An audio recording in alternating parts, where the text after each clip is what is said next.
Greetings, friends and fellow. Greetings. Okay. Greetings, friends and fellow aliens, and thank you for tuning into this video. Welcome back to my channel. It's been a little while since I have uploaded something, and there's a good reason for that. My mental health is in the shitter.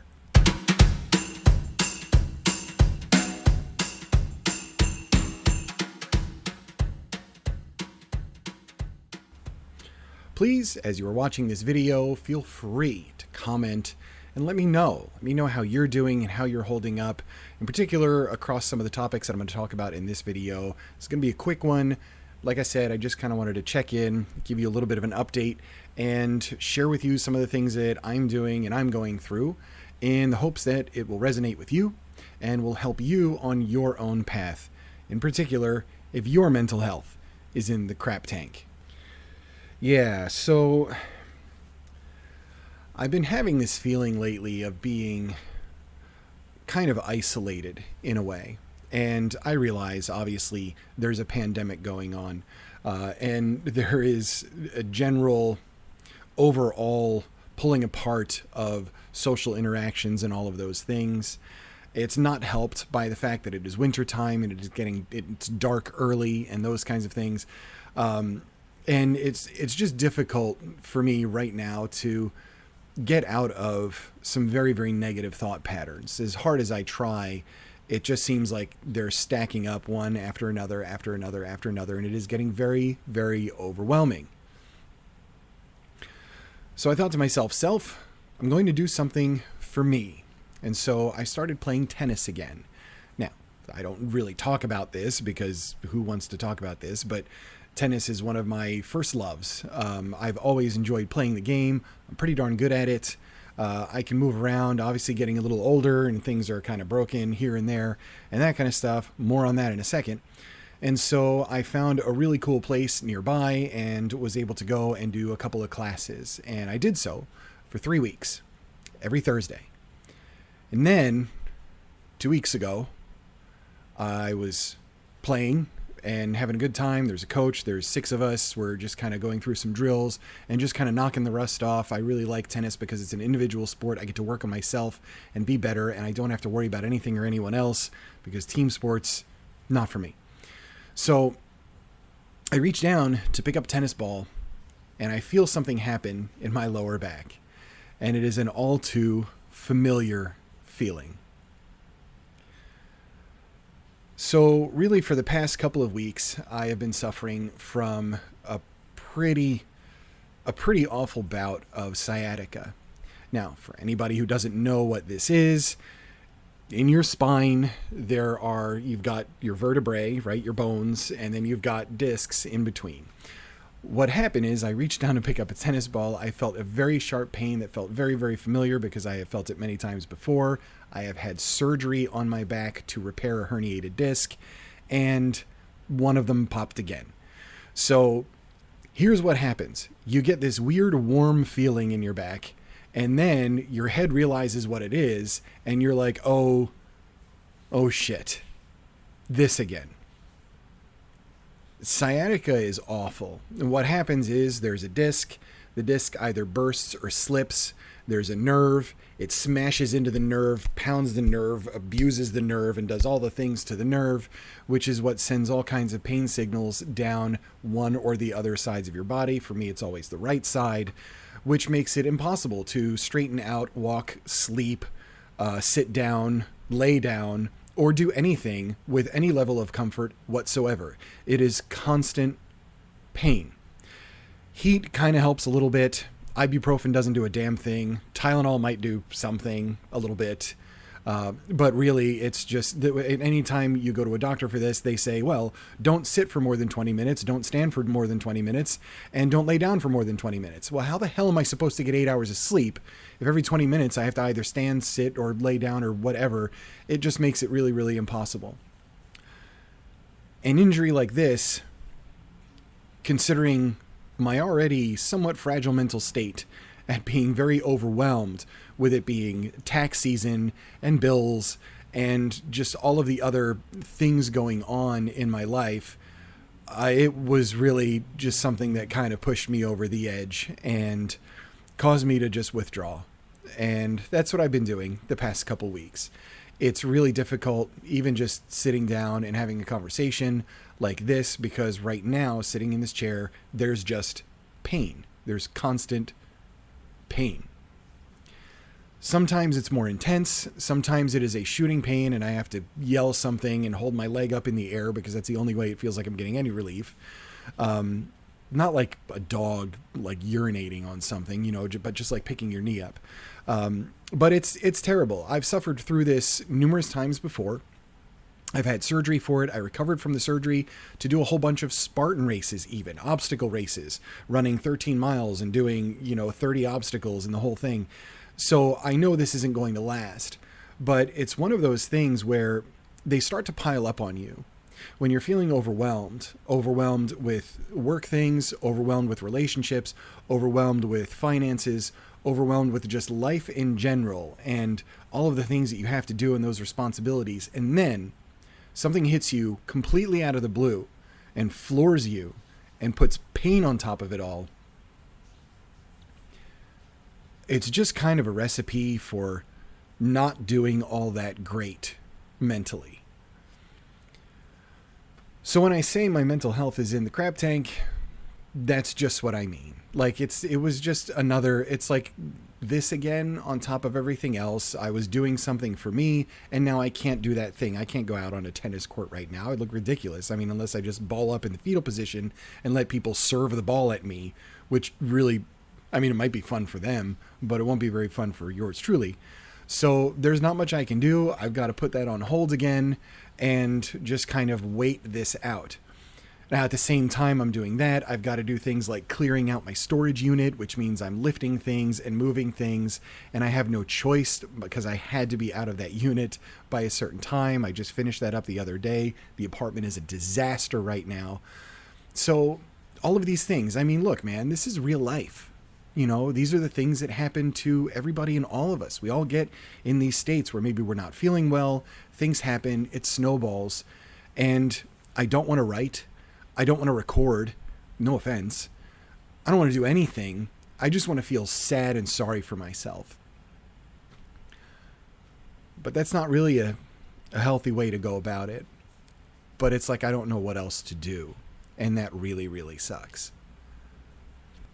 As an INFJ, you have that strong extroverted feeling and you're trying to consider other people and other things. I have kids. I have a wonderful girlfriend. I'm trying to hold life together and be solid for the people around me, but it becomes really hard to do that. And there's a term that I learned recently, and it's called compassion fatigue. And this is something that I tend to experience in particular with my family, my siblings, my parent, my nieces, my nephews, and things like that, my extended family, is that I tend to be a person that a lot of people go to for advice and to talk things through because I'm reasonable and not crazy pants. But that's another layer on it all. And even though I feel like I need to FE, I need to engage my extroverted feeling, you get tired. And it's just one on top of another, and we feel things so strongly that, again, it just adds more layers to something that is already just really, really difficult. And in a lot of ways, it's like being pulled underwater. You're trying, you're treading, you're handling all your own stuff, and all of a sudden something just kind of yanks you down there a little bit more, and now you're struggling a little bit more, and it's more difficult, and eventually you're just under the water, and you're like, well, screw it. Like, I guess this is where I live now. It's too easy to beat yourself up and have all these negative thoughts about what you're doing and what you're going through. And I'm trying really hard not to do that. So I took a step and signed up for therapy for the first time in my life, and did this through BetterHelp, which I'm sure you've seen stuff about. Most likely an ad is going to show up for them at some point because I said the word, and YouTube's algorithm watches our speech, and they've got cameras everywhere and all that kind of stuff. My initial experience with the platform wasn't all that great, but I had to switch the therapist that I had. I only had one meeting. It took like a month to get it done. I basically wasted hundreds of dollars, which is really unfortunate because it just couldn't work out with scheduling. It is a little difficult on that platform. I'm trying to give it another chance. And I've got my first session with a new therapist that I'm actually really excited to see and work with tomorrow. And so I'll see how that goes and expect it for me to report back on that and let you know what my experience is like maybe after a few weeks. Hopefully this kind of thing can help, because we get to a point where it's like, you know what, I can't keep going on this way and going in circles like this. Adding to all of this kind of pressure is the fact that this YouTube channel has effectively tanked. And that's due to an upload schedule that hasn't been working because I haven't been right. And I can't upload consistently, but I'm trying to get there, and I want to make that difference. And so there's a lot of moving pieces and parts, and it can be really, really overwhelming. If there's any solace that I found in the situation that I'm in and advice that really resonated with me, it was in some kind of an image or something that I saw. It was a typical thing that you see on Instagram that you usually scroll right past. This one I just so happened to stop and read and think about, and I found it pretty darn impactful. And it said that just because your best on one day is a bar that you set here, it doesn't mean that that's your best every day. Some days, doing your best is simply doing a load of laundry and taking a shower.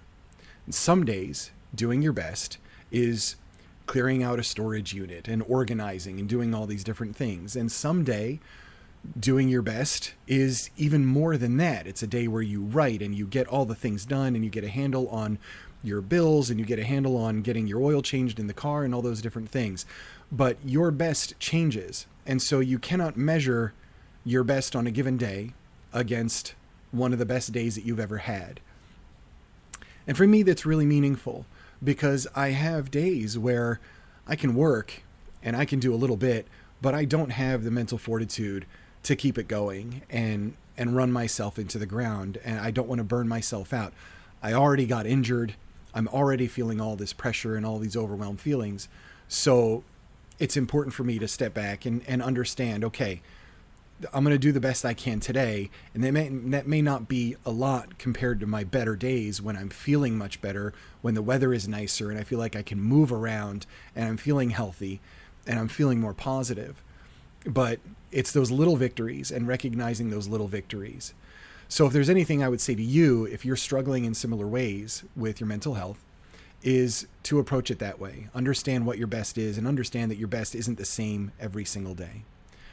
I would truly love to know how you feel about this kind of stuff and how you are mentally. So please feel free, write the comments and check in. Also, if you have already purchased the book and read the book, The Caretaker, my novel, is on Amazon. I'm up to 130 reviews on there. It's almost 5 stars across the board, and it's doing really well. Please, I encourage you to pick the book up. You can go to my website. I can send you a signed copy that you can score on there. All the good stuff is in here. And so this is supernatural fiction. You've got a main character that is all INFJ all the time, and just have a really good time with a really good read. If you have read it and you have not left a text review on Amazon, please, that is the best thing you could do for me to help me out. And I would greatly, greatly appreciate that. Also, Jacqueline and I are starting a second channel. Now, I don't have to have my hands in this one that much, so it's not a bunch of added responsibility for me, because she's amazing and she can do the filming and the editing and all that kind of stuff, so I don't have to worry about it. I just have to be goofy on film. The link to that one is in the description, and I would encourage you to subscribe and check more out of 2 weird INFJs starting a lot of our life together and having a good time doing it. We love doing stuff together and filming stuff together. We do it all the time on her channel for sure. And so we thought to make a separate space where we can just kind of be ridiculous and bring you guys along for the ride and really interact with you. If anything, gives you a real peek into an INFJ plus INFJ relationship, which is pretty wild, let me tell you, but it's great.